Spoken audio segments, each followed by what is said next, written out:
I've got a very fly painting to show you. Do you see those sparkly gems? These bedazzled bits are actually made of beetle wings. Today, make your own beetle wing gems to bedazzle an outfit.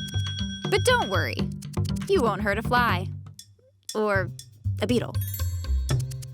You'll need a takeout container, black construction paper, clear nail polish, paper towels, and water. First, fill the takeout container with a thin layer of water and carefully lower the black paper into it. Then, dip the tip of the nail polish brush into the water.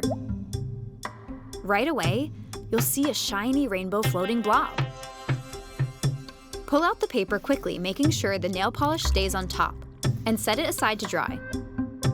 This shimmering blob is what we call iridescence. It's when a material shifts color, depending on how you look at it.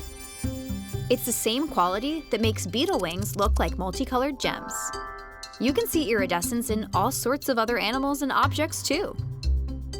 As your paper dries, draw a picture or character you'd like to decorate with rainbow jewels. Then, cut the paper into little gem shapes and glue them to your drawing.